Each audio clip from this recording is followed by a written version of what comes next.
TV Sapienza, transmitting on Star Times channel 260.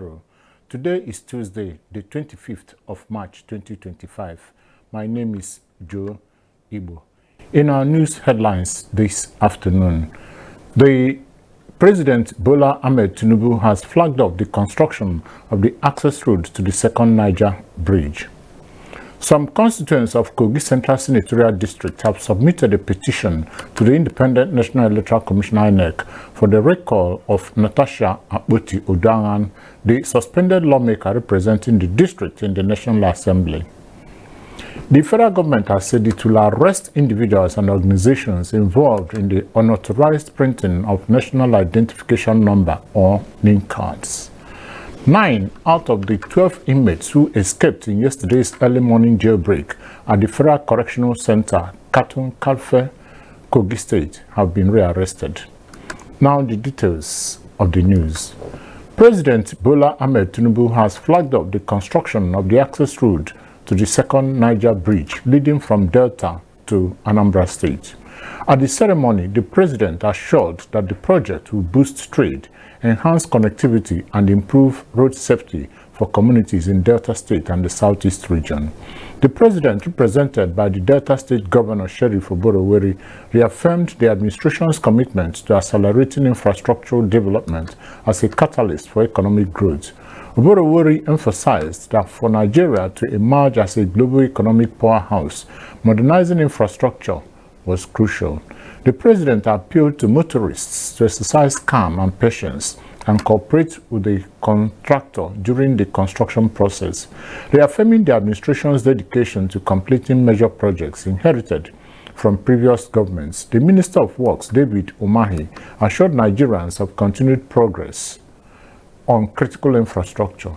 Traditional rulers from benefiting communities including Asaba, Oko Amakun, Okwe, Ibusa, Akpanam, and Isela Azaba expressed gratitude, describing the project as transformative for their people. A representative of the construction firm assured that the road will be built to high standards using reinforced concrete pavement, ensuring durability and longevity. Aviation unions in the country have called on the management of the Federal Airports Authority of Nigeria, FAN, to take immediate action to address the alleged rampant physical and psychological assault on its staff by customs officers at the Murtala Mohammed Airport, or MMA, Lagos. In a letter addressed to the managing director of FAN titled "Enough of Customs Officers' Assault on FAN Staff at MMIA," that's Murtala Mohammed International Airport, the unions demanded that the management establish a clear framework of mutual respect among FAN staff and security agencies operating at the airports. The letter, signed by the General Secretaries of the National Union of Air Transport Employees, Ocheme Abba, the Association of Nigeria Aviation Professionals, Abdul Razak Saidu, and the Air Transport Service Senior Staff Association of Nigeria, Francis Akinjole, notes that despite the expiration of the ultimatum yesterday, no response or remedial action has been taken. The unions have given FAN management an ultimatum to establish clear work protocols that guarantee the safety and human rights of FAN staff, as failure to do so will result in a withdrawal of all workers from the airports effective March 31, 2025. The union leaders say the recent assault on the Director of Aviation Security at FAN is the latest in a long string of incidents, and the unions have had enough. The senator representing Anambra North, Dr. Tony Nwoye, has charged mothers to be more diligent and firm in the upbringing of their children. Senator Dr. Nwoye gave the charge while distributing 20,000 bales of CWO and Mary Sumner uniforms to Christian women at his Nsugbe country home over the weekend. The senator reminded the mothers of the critical role they play in shaping the character and future of their children and engendering peace and harmony in their homes and society at large. He urged them to help foster unity and keep the family together through bonding with their children and submitting to their husbands. Speaking further, Senator Dr. Tony Nwoye enjoined the leaders of the Catholic Women Organization, CWO Onitsha Archdiocese and Aglore Diocese, as well as those of the Anglican Communion comprising Diocese on the Niger, Niger West and Obaru, to ensure that the uniforms are distributed equitably, especially to those women who need them most. The senator pledged to remain supportive to the various programs and activities of the Catholic Women Organization and the Mothers Union at all times. In their various speeches, the director of the Catholic Women Organization, CWO Onitsha Archdiocese, Dr. Mrs. Ngozi Nwanosike, and the Archdeacon's wife from Obaru Diocese Anglican Communion, Mrs. Uche Igwebike, thanked Senator Dr. Tony Nwoye for the gift of the 20,000 bales of uniforms, while pledging to ensure fair allocation to all the women in their various and respective parishes. Some constituents of Kogi Central Senatorial District have submitted a petition to the Independent National Electoral Commission (INEC) for the recall of Senator Natasha Akpoti-Uduaghan, the suspended lawmaker representing the district in the National Assembly. The petition presented by Charity Jesse on behalf of the constituents was received at the INEC headquarters yesterday by the Commission's Secretary, Rose Anthony. The petition was titled Constituents Petition for the Recall of Senator Natasha Akpoti-Uduaghan on grounds of loss of confidence. The constituents said the petition arose as a result of their loss of confidence in her representation on the grounds of gross misconduct, abuse of office, evasion of due process, and a pattern of deceitful behavior that has not only embarrassed the people of Kogi Central, but has also tarnished the integrity of the Nigerian Senate and the nation's democratic institutions. They requested the Independent National Electoral Commission (INEC) to immediately commence the constitutional and procedural process of recall to remove Senator Natasha Akpoti-Uduaghan from office and declare her seat vacant. The female federal lawmaker was involved in a seat arrangement dispute with Senate President Godswill Akpabio. The lawmaker accused Akpabio of sexual harassment and abuse of office. The Senate subsequently suspended her for 6 months for misconduct. The federal government has said it will arrest individuals and organizations involved in the unauthorized printing of National Identification Number or NIN cards, warning that offenders will face legal action. The National Identity Management Commission, or NIMC, in a statement issued yesterday, said it had observed the indiscriminate production of fake NIN cards by cyber cafes and other entities who charge unsuspecting Nigerians exorbitant fees for the illegal service. The agency described the act as a violation of the NIMC Act No. 23 of 2007 and cautioned Nigerians against using or accepting such unauthorized cards as valid identification. The statement said such NIN cards are not authorized by NIMC, and on no account should anyone present them as a means of identification.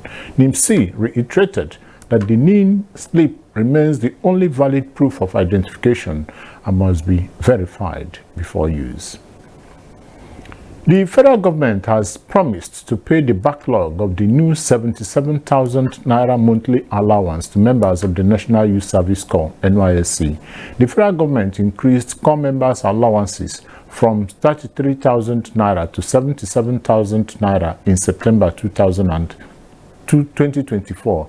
Despite repeated promises and backlash since the increment, the new rate is yet to be implemented. However, serving corps members and those in the scheme when the increment was announced in September 2024 will receive a backdated payment. The Minister of Youth Development, Ayodele Olawande, gave this assurance when he was featured on Channels Television's Politics Today. The federal government said the increment was in line with the National Minimum Wage Amendment Act 2024. According to the minister, the delay in the implementation of the new NYSC members' allowance is due to budgetary issues, adding that the budgetary allocation has now been done and approved. The Catholic Archdiocese of Owerri has confirmed the kidnap of one of her priests, Reverend Father John Obayechu, the parish priest of Holy Family Catholic Church in the Izombe, Oguta local government area of Imo State. According to a statement signed by the Archdiocesan Secretary, Reverend Father Patrick Mbara, the priest was kidnapped on Sunday, March 23, 2025, along Ejemeukuru Road in the local government area on his way to the priest's annual retreat. The Archdiocese called on all Christian faithful and all men and women of goodwill to earnestly pray for the quick and safe release of the priest. Meanwhile, the Imo State Police Command, through its spokesman, Henry Okoye, said the Commissioner of Police, Danjuma Aboki, has launched an investigation into the incident and has directed an intelligence-led operation for the possible rescue and release of the priest unconditionally. He urged the general public to help the police with any useful information that might aid the work of the police in securing the release of the abducted priest. The Joint Admissions and Matriculation Board, JAMB, has rescheduled the mock Unified Tertiary Matriculation Examination, UTME, from April 5 to April 10, 2025. JAMB also announced that the main UTME would start from 25th April 2025. Its spokesman, Dr. Fabian Benjamin, in a statement yesterday, indicated that the date adjustment was to ensure that all necessary preparations are completed. He said the board wanted to incorporate a variety of innovations and enhancements designed to make the examination one of the best in history, while also accommodating the increased number of examination centers for the 2025 exercise. The statement said that candidates will be duly informed on the time for the printing of mock notification slips, which will provide details about the location of the examination centers. 9 out of the 12 inmates who escaped in yesterday's early morning jailbreak at the Federal Correctional Center, Katun-Kalfe, Kogi State, have been rearrested. The State Commissioner for Information and Communications, Kingsley Fangwo, who confirmed the incident, assured of the state government's readiness to collaborate with relevant security agencies in ensuring the safety of lives and property. In a statement, Fangwo said 12 inmates escaped from the facility, with one already rearrested and returned to custody. He said the jailbreak theory is unacceptable to the Kogi State government, as there is clear evidence of internal compromise and collaboration leading to the unfortunate breach. The commissioner said circumstances surrounding the breach raised serious concerns that necessitate a thorough investigation. Fangwo said Governor Ahmed Usman Ododo has directed the state security advisor to work with the Federal Correctional Center and relevant security agencies to ensure that such an incident does not happen again. He assured that the government will probe the incident. To end the Sapientia news at 1 p.m., a recap of the major headlines. President Bola Ahmed Tinubu has flagged up the construction of the access road to the second Niger bridge leading from Delta to Anambra State. Some constituents of Kogi Central Senatorial District have submitted a petition to the Independent National Electoral Commission (INEC) for the recall of Senator Natasha Akpotiuduaghan, the suspended lawmaker representing the district in the National Assembly. The federal government has said it will arrest individuals and organizations involved in the unauthorized printing of National Identification Number or NIN cards. And finally, 9 out of the 12 inmates who escaped in yesterday's early morning jailbreak at the Federal Correctional Center, Katun-Kalfe, Kogi State, have been rearrested. That was the Sapientia news at 1 p.m. On behalf of the editorial and technical crew, I am Joe Igbo. Good afternoon and thanks for choosing TV Sapientia.